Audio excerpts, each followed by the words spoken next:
My most beloved viewers, I have another thing to share with you. You know me, I like telling untold stories. Um, Recently I was reading a little bit about a certain book called "Into the Darkest of Africa," Dark Continent of Africa. It's when I happened to understand that we are having a lot of statements talking about Mporo Kingdom. However much it was not recognized by the Britons. Then when we talk of Britons, some they didn't recognize that kingdom because they were feeling like that kingdom was too much of a threat to them. This is the kingdom that was stretching from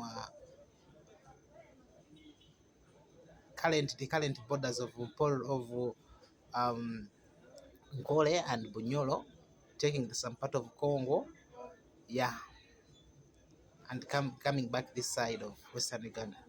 So most of parts in the Western Uganda were in Poro district. However much the Europeans don't, the whites or the Britons don't talk much about it. Um, Currently, I'm basing on the statement that this guy talked about. I'm talking about Henry Morton Stanley. Talked about that we had only two nations. That was um, that was Kawaregas and Mwangas. Now ask yourself that now if we had two states like that is Mwangas and the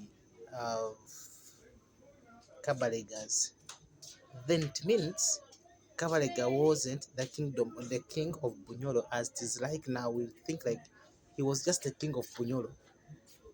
But to me, Kabalega was among the kings of Mpolo. That is to me, according to my understanding. So everyone is having his own way of understanding and his view of things. But to me, I know that Kabalega was the king of Mpolo. Um, that's bringing me to the thing like the before dividing Mpolo, all this part of Western Uganda was in Mpolo. Then they happened to fight that guy called Rutandegezi Manya, separated the sons. That's the story we have. But the reality is, it was after failing Kabalega, and now they were trying to neutralize the kingdom, and they happened to share that kingdom. Because if you happen to remember, where in is it in Kole, we have a place called Igongo, and that place um, is known mainly because of the rituals that were made there. That is when they burnt live they skinned and burnt live 100,000 cows as a sign of ending a conflict between Pororo and Rwanda. That was a war fought by Chitami Chinyawela. So today I want to make some things clear. Like, uh, why do you think we don't have Mporo? And by the way, what did all these small kingdom, Mayatolo, Wati, Manyabunyolo, Manyarwenzururu, where did they come from? So I'm making it clear. Like, I need to make the place clear. Like, the kingdom that was denied by the Britons was Mporo, which was the next kingdom to Uganda, and which was stronger than Uganda. So it was after the failure of Kabalega that started mm, dividing the kingdom into smaller sections. By the way, recently I was reading about another book called um, it is the Kingdom of Bonyolo Kitala. It was written by also a white.